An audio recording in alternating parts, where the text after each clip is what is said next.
Assalamualaikum warahmatullahi wabarakatuh. Halo anak-anakku semuanya, masih sehat, semangat? Alhamdulillah. Kita lanjutkan materinya ya.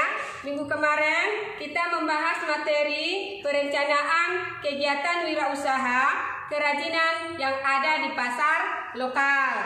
Kemarin kita membahas tentang perencanaan yang pertama, yaitu ide dan peluang usaha.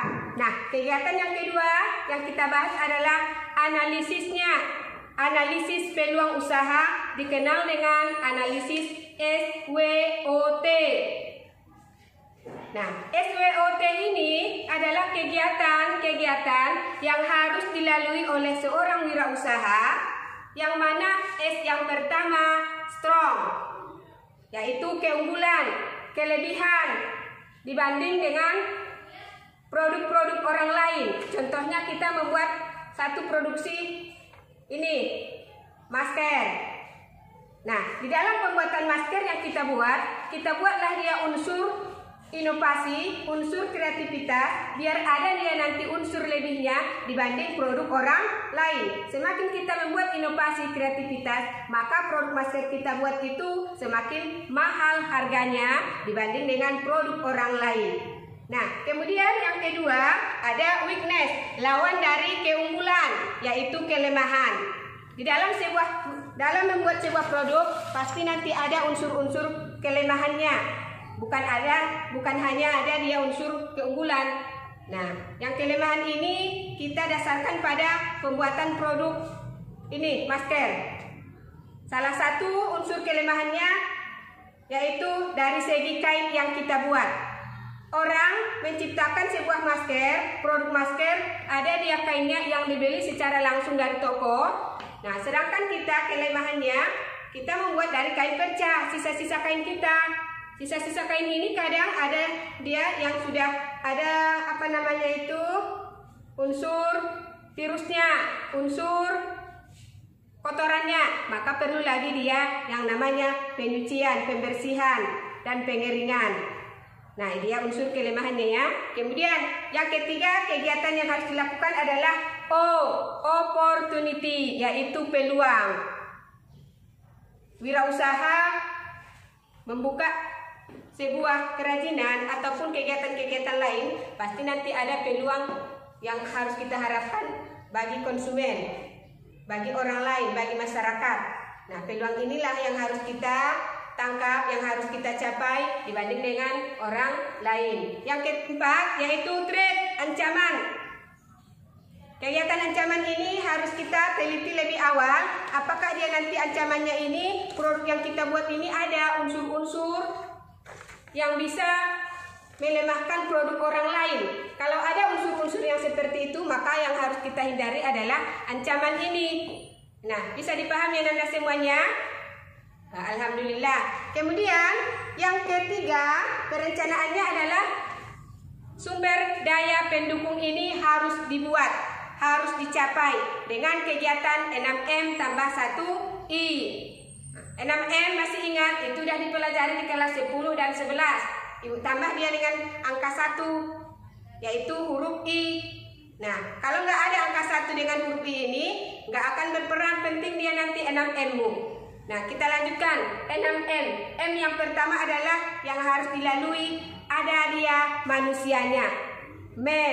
Manusia yang dibutuhkan dalam pembuatan sebuah produk ada 4 kategori. Yang pertama adalah ada dia manusia yang memodali, kemudian ada dia manusia yang menciptakan produk, yang keempat ada yang memasarkan, dan yang keempat ada yang menerima produk kita atau dia konsumen. Kalau nggak ada yang empat ini, maka pembuatan produkmu sia-sia saja.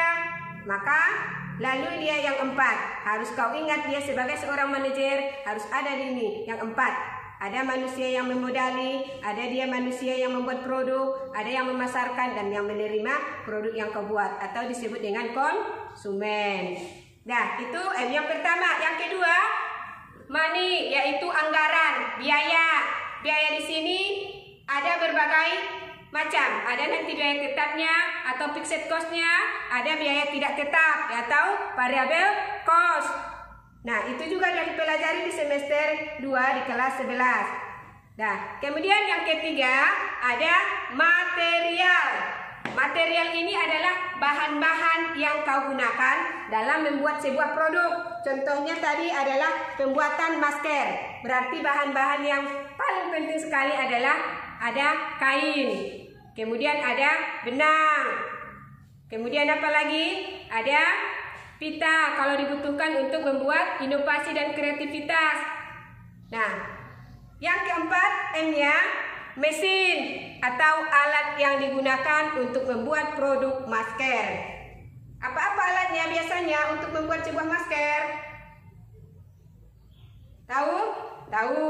Yang pertama ada mesin jahit, kemudian ada jarum, kemudian untuk membuat polanya, ya ada roll, ada pensil. Ya, itu dia untuk mesin. Bisa juga dia nanti mesinnya dengan mesin yang sudah modern. Tapi kalau cuma untuk membuat pribadi aja maskernya, bisa kau dia menggunakan mesin yang tradisional. Nah, yang kelima M-nya adalah metode. Metode di sini langkah-langkah pembuatan biar ada nanti produk yang kau hasilkan sebuah masker. Langkah-langkahnya bisa kau tengok nanti di video yang ibu tunjukkan, maka nanti rangkumlah atau resume dia langkah-langkah pembuatan masker. Bisa? Bisa. Nanti ibu tunjukkan videonya ya. Nah, yang ke berapa lagi?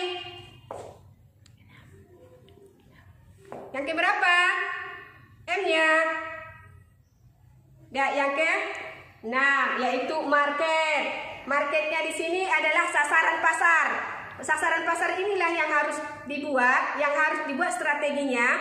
Boleh nanti strateginya menggunakan 4P, boleh 4C. Kalau sudah ada yang dua-dua ini, maka nanti strategi pemasaranmu tepat sasaran, sesuai dengan konsumen, sesuai dengan hasil riset yang kau lakukan. Nah, yang terakhir adalah informasi. Kalau nggak ada informasi, maka nggak ada komunikasi antara orang yang membuat produk dengan orang yang membeli produkmu. Informasinya dari mana didapatkan? Bisa dia melalui online, bisa melalui offline. Nah, itu kan yang dijelaskan kemarin. Nah, udah bisa nak? Alhamdulillah. Sekian dulu yang ibu sampaikan. Wabillahi taufiq wal hidayah. Assalamualaikum warahmatullahi wabarakatuh.